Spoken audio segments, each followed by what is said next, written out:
Hello students, आप सभी का बेसिक ऑफ जेनेटिक्स पार्ट 3 के इस सेशन में स्वागत है। इस चैप्टर का 2 पार्ट मेरे यूट्यूब चैनल पर भी उपलब्ध है, आप लोग वहां जाकर उसको पढ़ सकते हैं, जिससे कि आपको बेसिक पार्ट 3 का भी चीज़ें समझ में आए। आज हम मेंडल एक्सपेरिमेंट और उसके किए गए कामों के बारे में पढ़ेंगे, जो कि नीट एग्जाम और दूसरे एग्जाम्स में काफ़ी पूछे जाते हैं। इसके अलावा जेनेटिक्स को समझने के लिए इन टॉपिक्स का क्लियर होना बहुत ज़रूरी है।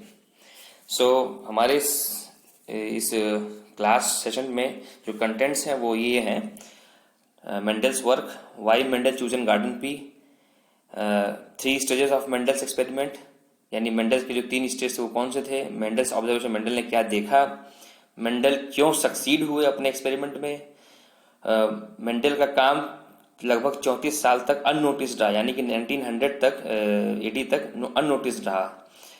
क्यों रहा उसके बारे में पढ़ेंगे। मेंडल्स की डिस्कवरी हुई, कब हुई, कैसे हुई, उसको पढ़ेंगे। और मेंडल ने क्या प्रिंसिपल्स दिए थे उसको पढ़ेंगे। यहाँ आप ध्यान देंगे कि आप लोग बुक्स में मेंडल्स के जो लॉज वो पढ़ते हैं 2 या 3 पढ़ते हैं। एक्चुअली मेंडल्स ने टोटल मेंडल्स का जो लॉ है वो 4 है। ये नीट एग्जाम में भी पूछा गया है कई बार। तो मेंडल्स एक्सपेरिमेंट के बेसिस पर जो लॉज इनिशिएट किए गए हैं, इट इज टोटल 4। इसको आप ध्यान देंगे। तो हम एक एक करके आगे बढ़ते हैं। First one is Mendel's work.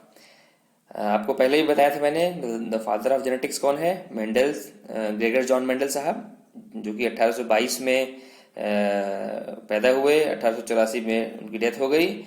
और इनको क्यों फादर ऑफ जेनेटिक्स कहा जाता है? क्योंकि इन्होंने ही सबसे पहले डिमॉन्स्ट्रेट किया था कि क्या mechanism of transmission of characters from one generation to next, इसीलिए इनको फादर ऑफ जेनेटिक्स कहा जाता है। मैंने आपको पिछले सेशन में कहा था कि फादर ऑफ एनिमल जेनेटिक्स कौन है? Father of animal genetics Bateson साहब हैं, क्योंकि मेंडल साहब के गुजर जाने के बाद इनके कामों को एनिमल्स पे उन्होंने अप्लाई किया था, लगभग 1900 के आसपास। तो फादर ऑफ एनिमल जेनेटिक्स के लिए बेटसन जाने जाते हैं, जबकि फादर ऑफ जेनेटिक्स जो है ये ग्रेगर जॉर्ज मेंडल साहब कहे जाते हैं। इनका जन्म ऑस्ट्रिया में हुआ था, ऑस्ट्रिया नॉट ऑस्ट्रेलिया, ऑस्ट्रिया में हुआ था 22 जुलाई 1822 को, और मृत्यु कब हुई थी? 1884 को। 1854 से लेकर के 1868 के बीच में ये साइंस टीचर के रूप में ब्रुन के एक सेकेंडरी स्कूल में अपॉइंट हुए थे। और इन्होंने अपना एक्सपेरिमेंट जो किया था, बच्चों ध्यान देंगे, 1856 से 1863 के बीच में किया था, ये भी पूछा जाता है। मेंडल ने जो अपना पी पे एक्सपेरिमेंट किया था, ये 1856 से लेकर के 1863 के बीच में गार्डन पी पाइजन सटाइवम पे किया था। Is it clear? फिर आप आइए, मेंडल साहब ने अब गार्डन पी को ही क्यों चूज किया? बच्चों, मेंडल साहब को ने गार्डन पी को चूज करने का उनका कारण था, बहुत इंपॉर्टेंट वजह थी। वो ये है कि गार्डन पी यानी पाइजम सटाइवम का जो लाइफ स्पैन है वो बहुत शॉर्ट था। यानी कि आपको मालूम है कि ये पाइजम सटाइवम ये एक एनुअल प्लांट है, और एनुअल प्लांट होने की वजह से बहुत जल्दी तैयार हो जाता है, और जल्दी तैयार होने की वजह से इसका जो रिजल्ट है वो आसानी से हम देख सकते हैं, यानी कि due to short span of life, पहला कारण। दूसरा कारण रिप्रोडक्शन है। रिप्रोडक्शन इसलिए क्योंकि हम लोग जेनेटिक्स पढ़ रहे हैं, उसमें सेक्सुअल रिप्रोडक्शन होना इंपॉर्टेंट है। गार्डन पी क्या है? बाइसेक्सुअल फ्लावर है, परफेक्ट बाइसेक्सुअल फ्लावर है, जिसमें कि male reproductive unit and female reproductive unit, ये दोनों के दोनों एक ही फ्लावर पर मौजूद होते हैं। यानी कि मेल गैमेट के लिए भी आपको कहीं और नहीं जाना है, फीमेल गैमेट के लिए भी कहीं और नहीं जाना है। हालांकि आपको अगर डिजायर्ड पॉलन ग्रेन को से मीटिंग करवानी है तो आप इस फ्लावर में आर्टिफिशियल हाइब्रिडेशन भी करा सकते हैं, जो कि आप आगे देखेंगे। अच्छा, ये जो आपका मेंडल ये गार्डन पी है, ये प्रीडोमिनेंटली सेल्फ पॉलिनेटिंग है। आपने प्रोडक्शन चैप्टर में भी पिछले प्लांट से पढ़ा होगा कि ये क्लिस्टोगैमस फ्लावर में से गिनती होती है। जो पी के फ्लावर हैं वो क्लिस्टोगैमस फ्लावर भी गिने जाते हैं, क्योंकि इनके फ्लावर जनरली क्लोज्ड होते हैं, है ना। तो ये प्रीडोमिनेंटली सेल्फ पॉलिनेटिंग होते हैं, और इसलिए इनमें प्योर लाइन ऑब्टेन करने की प्रोबेबिलिटी ज़्यादा हो जाती है। हम लोग आसानी से इसको प्योर लाइन का प्लांट बना सकते हैं। ओके, प्योर लाइन आप समझ रहे हैं, जिसमें कि प्योर लाइन उसको कहेंगे जो कि होमोजाइगस कैटेगरी का हो। जैसे कि आपने पी प्लांट में हाइट ऑफ प्लांट लिया था, तो हाइट ऑफ प्लांट में दो कॉन्ट्रास्टिंग कैरेक्टर्स थे, टॉल एंड ड्वार्फ। ड्वार्फ तो आपका होमोजाइगस रिसेसिव होगा क्योंकि स्मॉल टी होगा, जबकि टॉलनेस के लिए आपका कैपिटल टी स्मॉल टी भी हो सकता है। लेकिन प्योर लाइन कब कहेंगे? जब वो कैपिटल टी ही हो, that is pure line. Okay, तीसरा कारण था पी को चूज करने का कि कंट्रोल्ड मेटिंग यानी आर्टिफिशियल हाइब्रिडेशन को हम कर सकते हैं, या क्रॉस पॉलिनेशन को हम इजीली अचीव कर सकते हैं, क्योंकि पी का जो फ्लावर है वो क्लिस्ट्रोगैमस फ्लावर है। तो क्लिस्ट्रोगैमस फ्लावर होने की वजह से हम इसका फ्लावर, चूंकि पहले तो क्लोज रहेगा, क्लिस्ट्रोगैमस फ्लावर का मतलब यही होता है कि उसका फ्लावर नेवर ओपन्स, और उसका बाइसेक्सुअल होने का अपना ही फ्लावर का मेल गैमेट उसी की स्टिग्मा को फर्टिलाइज करेगा। तो इस प्लांट के फ्लावर में हम आर्टिफिशियल हाइब्रिडेशन को आसानी से करा सकते हैं, यानी कि जिसमें आपने पढ़ा होगा इमैस्कुलेशन, जानते हैं आप लोग, जिसमें सर्जिकल रिमूवल ऑफ एंथर्स होते हैं, बैगिंग टेक्निक होती है जो आप पहले चैप्टर्स में पढ़ चुके हैं। ये सारी टेक्निक हम आसानी से इस फ्लावर पे करा सकते हैं, जिससे कि हमको जो रिजल्ट चाहिए वो आसानी से हमको मिल सके। Okay, second is, fourth one is large number of of springs. आपको मालूम है कि पी प्लांट जब प्रोड्यूस करते हैं तो जो इनके बीज होते हैं, सीड्स होते हैं, वो लार्ज नंबर में बनते हैं, इसलिए हमको रिजल्ट एक्यूरेट मिलता है। So garden pea produces a large number of seeds in one generation, it will help in deducing the correct conclusion of the cross mate. Okay, इसलिए चूंकि लार्ज नंबर ऑफ सीड्स यानी ऑफस्प्रिंग बनते हैं तो हमको accurate result भी मिल जाता है, इसलिए भी इसका फायदा हुआ। कन्वीनियंस इन हैंडलिंग, पांचवा पॉइंट है कन्वीनियंस इन हैंडलिंग। मतलब गार्डन पी पे एक्सपेरिमेंट करने के लिए बहुत बड़ी लैब की जरूरत नहीं थी, बहुत ज्यादा खर्चे की जरूरत नहीं थी, बहुत ज्यादा ऑप्टिमम कंडीशंस को प्रोवाइड एक्स्ट्रा कराने की जरूरत नहीं थी। ये आसानी से गार्डन में इस एक्सपेरिमेंट को करा करके देखा जा सकता था, जिसके लिए बहुत पैसे खर्च करने की लिए भी जरूरत नहीं थी। तो it was easy, convenient and in expensive.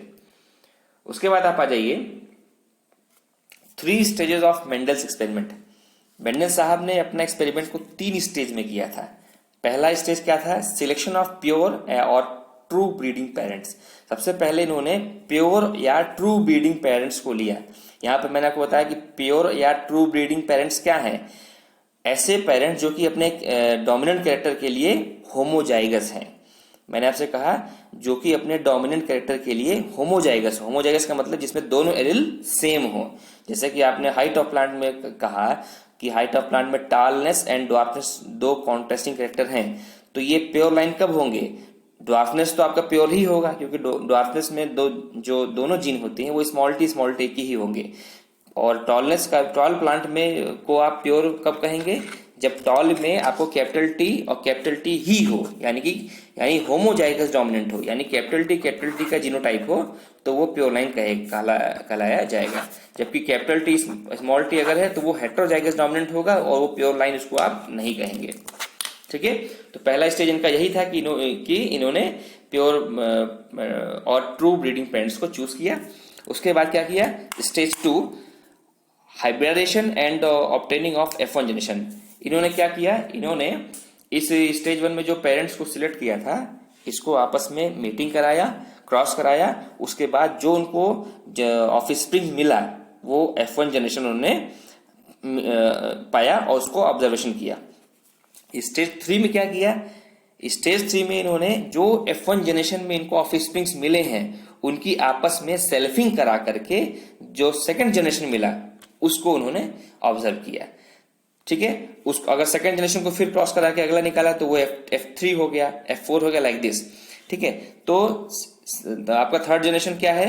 Self pollination of hybrid plants and raising subsequent generations like F2, F3, F4, यानी second filial generation, third filial generation and fourth filial generation, like this and so on. हालांकि हम अपने book में यहाँ पर second filial generation तक ही रहेंगे, उसके आगे हम नहीं पढ़ेंगे। तो इसको आप ध्यान देंगे कि इनका मेंडल्स एक्सपेरिमेंट 3 स्टेज में कंप्लीट हुआ था। उसके बाद आपको एक चीज और ध्यान देनी है कि इस एक्सपेरिमेंट में, यानी मेंडल साहब के एक्सपेरिमेंट में पहली बार बायोलॉजी में statistical and mathematical logic apply किया गया था पहली बार। तो इसको भी ये ध्यान देने योग्य बात है और ये कई बार पूछा भी गया है। अब ये मेंडल साहब ने देखिए टेबल है, इसमें क्या चूज किया है, ये 7 कैरेक्टर्स यहाँ पे लिखे हुए हैं। Mendel selected 7 characters of garden pea. ये कैरेक्टर्स यहाँ पे 1 से लेकर 7 तक लिखा हुआ है। पहला कैरेक्टर है प्लांट हाइट, जिसमें डोमिनेंट है और रिसेसिव कैरेक्टर है। डोमिनेंट कैरेक्टर में प्लांट कैरेक्टर का आपका टॉल है, रिसेसिव कैरेक्टर आपका ड्वार्फ है। फिर सेकेंड कैरेक्टर है सीड शेप, जो कि डोमिनेंट है रोमिनेंट और जिसका डोमिनेंट है रिंकल्ड।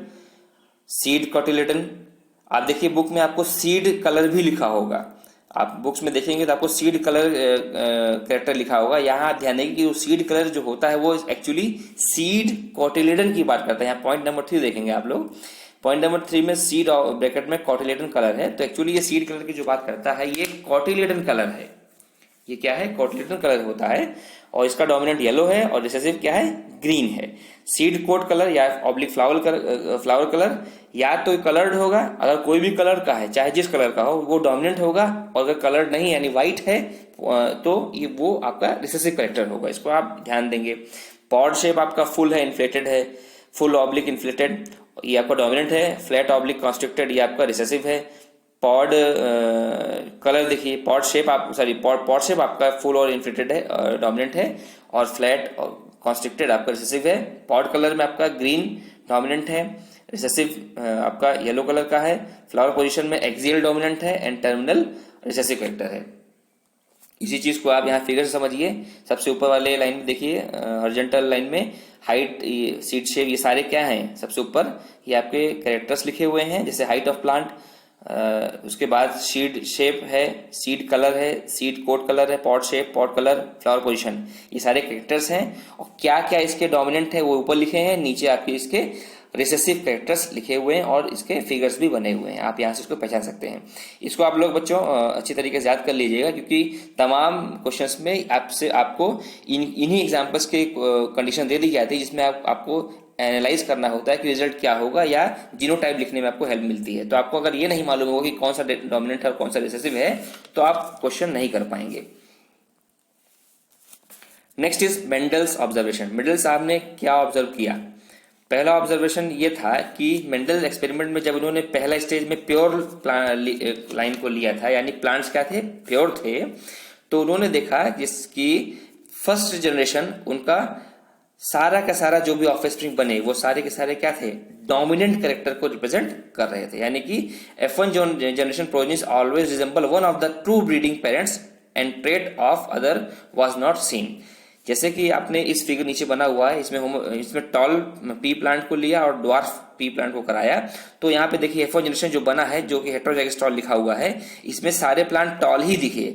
यानी कि या तो टॉल दिखेगा या तो ड्वार्फ दिखेगा, यानी दो में से, यानी पेरेंट्स टॉल, एक टॉल है एक ड्वार्फ है, तो या तो टॉल दिखेगा या तो या तो ड्वार्फ दिखेगा, दोनों या इंटरमीडिएट नहीं दिखेगा। ठीक है, ये आपका मेंडल का पहला ऑब्जर्वेशन था। ठीक है, फिर आप आ जाइए F2 जनरेशन में उन्होंने देखा। F2 जनरेशन कहते किसको है? F2 जनरेशन एक्चुअली जो आपका F1 जनरेशन के जो ऑफस्प्रिंग्स है, इन्हीं को आपस में सेल्फिंग करा करके जो आपको ऑफस्प्रिंग्स मिलता है, उसको F2 जनरेशन या सेकंड फीलियल जनरेशन कहा जाता है। F2 जनरेशन में इन्होंने क्या देखा? F2 generation progenies after crossing the F1 together, that is selfing of F1 individuals, expressed both the parental traits in the ratio 3:1। इन्होंने ये देखा कि मोनोहाइब्रिड क्रॉस में F2 जनरेशन जो कि F1 जनरेशन की सेल्फिंग कराने के बाद ही मिलता है, उसका जो रेशियो हुआ वो क्या हुआ आपका 3:1। 3:1 कैसा रेशियो है? ये आपका फेनोटाइपिक रेशियो है। यानी कि जहां उसको पेरेंट्स का जो कॉम्बिनेशन था, यानी पेरेंट्स के केस में उसने टॉल और ड्वार्फ को लिया हुआ था, F1 जनरेशन में उसको सिर्फ टॉल दिखा। यहां पर देखिए F2 जनरेशन में उसको टॉल और ड्वार्फ दोनों दिख रहा है। जबकि F2 जनरेशन का अगर पेरेंट्स आप देखेंगे, यानी F2 जनरेशन का पेरेंट्स इमीडिएट पेरेंट देखेंगे, तो वो F1 जनरेशन हुआ जिसमें कि सिर्फ टॉल ही था। यानी दोनों पेरेंट्स क्या थे, टॉल थे, यानी F1 जनरेशन चूंकि दोनों टॉल थे तो F2 को भी टॉल आना चाहिए था एज एक्सपेक्टेड, लेकिन नहीं हुआ। F2 में आपको टॉल भी दिखा और ड्वार्फ भी दिखा, या ये मेंडल साहब का सेकंड ऑब्जर्वेशन था। और किस रेशियो में दिखा, यहाँ पे देखिए टोटल यहाँ इस पनेट स्क्वायर में 4 प्लांट्स बनाए गए हैं ऑफ स्प्रिंग्स F2 जनरेशन में, जिसमें कि 3 टॉल हैं और 3 ड्वार्फ हैं। तो फेनोटाइपिक रेशियो क्या हुआ, 3:1 हुआ। जीनोटाइपिक रेशियो क्या हुआ, 1:2:1 हुआ। इसमें कि एक टीटी का है और 2 प्लांट आपके कैपिटल टी स्मॉल टी के हैं और एक प्लांट आपका स्मॉल टी का है। तो आप याद रखेंगे कि मेंडल साहब के एक्सपेरिमेंट में F2 जनरेशन का जीनोटाइपिक रेशियो 1:2:1 होगा और फेनोटाइपिक रेशियो 3:1 होगा। ठीक है। थर्ड ऑब्जर्वेशन क्या रहा उनका, he observe that contrasting characters did not show any blending at either F1 and F2। मतलब ये हुआ कि जो भी शुरुआत में जो मेंडल साहब ने कैरेक्टर चूज किया था, जैसे कि हाइट ऑफ प्लांट के 2 कॉन्ट्रास्टिंग कैरेक्टर कौन से थे, टॉलनेस एंड ड्वार्फ। टाल कैरेक्टर और ड्वार्फ कैरेक्टर ये कहीं मिक्स नहीं हुए, यानी ब्लेंड नहीं हुए। ये कहने का मतलब क्या है कि या तो टॉल दिखा प्लांट या तो ड्वार्फ दिखा, बीच का या तीसरा कोई कैरेक्टर नहीं दिखा। ओके, सो ये तीसरा पॉइंट था। चौथा पॉइंट क्या है जो कि उन्होंने ऑब्जर्व किया, उन्होंने ऑब्जर्व ये किया कि डाई हाइब्रिड क्रॉस जब उन्होंने कराया, जैसे कि यहाँ पे फिगर में बना हुआ है बगल में, देखिए फिर यहाँ पर डाई हाइब्रिड क्रॉस कहते हैं किसको है, जब when different characters are taken into consideration. यहाँ बेसिकली डाई हाइब्रिड की बात कर रहा है, तो यहाँ पर डाई मीन्स टू कैरेक्टर्स की बात होगी। तो जब उन्होंने 2 कैरेक्टर्स को एक साथ क्रॉस में कंसिडर किया और उसका रिजल्ट देखा, तो उसका रिजल्ट भी एज ऑफ मोनोहाइब्रिड क्रॉस का F2 जनरेशन के जैसा ही निकला, जो कि 9:3:1 फेनोटाइपिक रेशियो ये आया। यहाँ देखिए फिगर में बना हुआ है, 2 कैरेक्टर लिया है पेरेंट में, एक पेरेंट का राउंड एंड येलो है सीड और दूसरे का रिंकल्ड एंड ग्रीन सीड है।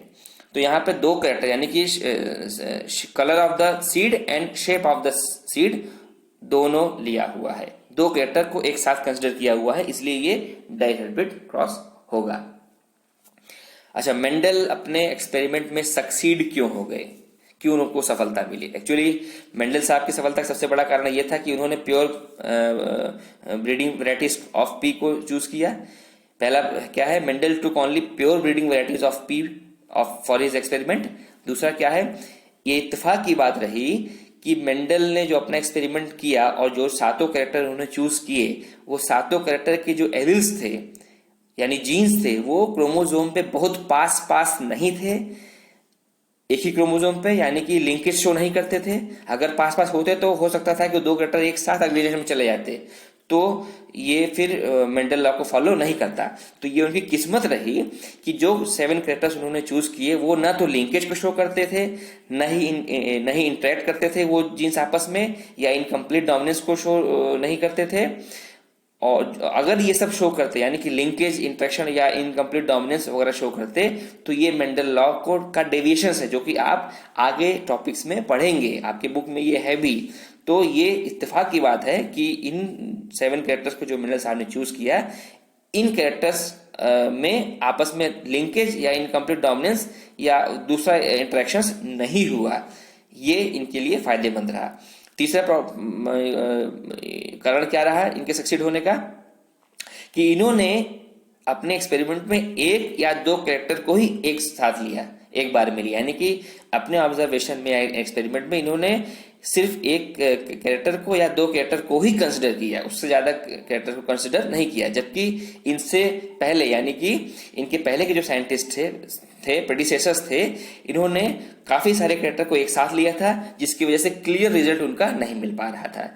ठीक है, चौथा पॉइंट क्या है, चौथा पॉइंट यही रहा कि इन्होंने जो भी कैरेक्टर को लिया, मैंने आपसे पहले अभी बताया कि इनका जो कैरेक्टर इन्होंने चूज किया, उन सभी कैरेक्टर ने कंप्लीट डोमिनेंस शो किया। जैसे कि टॉल लिया और ड्वार्फ कॉन्ट्रास्टिंग कैरेक्टर लिया, तो प्लांट या तो टॉल निकला या तो ड्वार्फ निकला, है ना। अगर दोनों में either of the contrasting character में से कोई एक कैरेक्टर दिखता है तो उसको कंप्लीट डोमिनेंस कहा जाता है।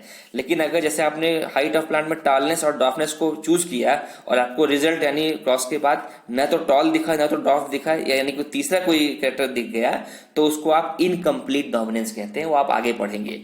तो मेंडल साहब के एक्सपेरिमेंट में जितने भी इन्होंने कैरेक्टर्स को चूज किया वो सारे के सारे नेक्स्ट जनरेशन में कंप्लीट डोमिनेंस शो करते थे। ये भी उनके सफलता का कारण रहा। फिर ऐसा क्या हुआ कि मेंडल साहब ने इतना एक्सपेरिमेंट करने के बावजूद भी उनका काम अननोटिस्ड रहा। एक्चुअली मेंडल साहब को जो फादर ऑफ जेनेटिक्स की उपाधि दी गई थी वो उनके जीते जी नहीं दी गई थी, उनके मरने के बाद ये उपाधि उनको दी गई थी। ठीक है, मेंडल साहब का जो पेपर था, his research paper was experiments on plant hybridisation was published in proceedings of Brunn natural society in 1866 but remain unnoticed for some 34 years until 1900। Actually इन्होंने 1856 से लेकर के 1863 के बीच में अपना काम किया। पेपर 1866 यानी 1886 में इनका पेपर भी पब्लिश हुआ, लेकिन दूसरे साइंटिस्टों के द्वारा इनका काम बहुत नोटिस नहीं हो पाया। कब तक? सन 1900 तक। इसी बीच उनकी 1882 में डेथ भी हो गया। उसके मुख्य कारण ये रहे। पहला, फर्स्ट पॉइंट क्या है? Limited circulation of the proceedings of Brunn natural society in which it was published.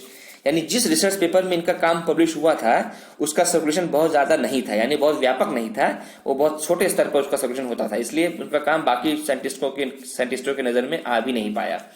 दूसरा कारण क्या है कि मेंडल साहब ने दूसरे प्लांट्स यानी या दूसरे किसी एनिमल्स या प्लांट्स के कंडीशंस को अपना जो थ्योरी कंक्लूड की थी उसको कन्विंस नहीं कर पाया, यानी he could not convince himself about his conclusions being universal. यहाँ पर कंक्लूजंस बीइंग यूनिवर्सल का मतलब ये है कि जो फाइंडिंग्स इन्होंने अपने रिजल्ट में निकाला, एक्सपेरिमेंट में निकाला, वो एक्सपेरिमेंट या फाइंडिंग्स हर प्लांट या एनिमल के लिए ये साबित नहीं कर पाए, यानी यूनिवर्सली उसको साबित करने में ये विफल रहे। इसमें उस बीच इनको एक टारगेट भी दिया, एक काम भी दिया गया था। Since he failed to reproduce same result on hawk seed undertaken on the suggestion of Nageli साहब ने इनको हॉक सीड पे सेम रिजल्ट लाने के लिए भी एक टारगेट दिया एक तरीके से, तो उसको ये सेम रिजल्ट प्रोड्यूस करने में विफल रहे।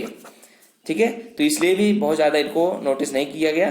तीसरा क्या है कि जब इनका पेपर पब्लिश हुआ था, देखिए 1866 में, उस वक्त दुनिया भर के scientist Darwin theory of evolution में बिजी थे, उस पर रिसर्च करने के लिए बिजी थे, तो उस वक्त भी इनका पेपर इसी वजह से बहुत नोटिस में, संज्ञान में नहीं लिया गया। मेंडल साहब का ये एक्सपेरिमेंट रीडिस्कवर हुआ उनके मरने के बाद। सन 1884 में उनकी डेथ हो गई और उनको उनके काम के रिकॉग्नाइज भी नहीं किया गया। और लेकिन सन 1900 के आसपास 3 scientist, namely Carl Correns, Hugo de Vries and Erich von Tschermak, इन तीनों साइंटिस्ट ने अलग अलग मेंडल साहब के कामों पे रिसर्च किया और इनके फाइंडिंग्स को सही माना। ठीक है, कार्ल कोरेंस साहब जर्मनी से थे, उन्होंने जीनिया, पीज और मेज पे काम किया था। ह्यूगो डी व्रीज साहब हॉलैंड से थे, उन्होंने काम किया था। वॉन शर्मार्क साहब ऑस्ट्रिया के थे, उन्होंने तमाम फ्लावरिंग प्लांट्स पे काम किया था। ठीक है, और मेंडल साहब का रिसर्च पेपर जो कि 1866 में पब्लिश हुआ था, उसको रीपब्लिश कराया किसने? ह्यूगो डी व्रीज साहब ने सन 1901 में इन द पेपर फ्लोरा, जो कि बहुत नामी रिसर्च पेपर था, उसमें पब्लिश कराया और उनको ये साबित किया कि इनका काम जो भी मेंडल साहब ने किया था वो सब सही था। क्रेडिट किसको जाता है? ह्यूगो डी व्रीज साहब को। ओके, उसके बाद आप आ जाइए मेंडल्स लॉ। मेंडल्स लॉ बच्चों, मेंडल्स लॉ को प्रिंसिपल्स ऑफ इनहेरिटेंस भी कहा जाता है या इसको मेंडलिज्म कहते हैं। एक चीज आप बहुत क्लियर यहाँ पे जानते रहिए कि मेंडल्स लॉ जो आप बुक्स में पढ़ते हैं, मेंडल साहब ने कोई लॉ नहीं दिया था। ओके, मेंडल साहब ने कोई लॉ नहीं दिया था। मेंडल साहब ने जो अपना काम किया था या जो कंक्लूजन्स निकाले थे या थ्योरेटिकल या स्टैटिस्टिकल एक्सप्लेनेशन जो दिया था, उसके बेसिस पर आगे जो 1900 में काम हुआ, यानी कि तीनों साइंटिस्ट ने जो काम किया, उसमें से कोरेंस साहब ने मेंडल्स वर्क को फिर से रिड्यूस किया और मेंडल साहब के जो कंक्लूजन्स थे उसके बेसिस पर 4 फंडामेंटल लॉज ऑफ हेरिडिटी को इनिशिएट किया। So it was Correns who represented Mendel's work by these 4 fundamental laws of heredity. यानी कि लॉज ऑफ हेरिडिटी जिसको आप पढ़ते हैं, इसको मेंडल साहब ने नहीं दिया है। एक्चुअली किसने दिया है? कोरेंस।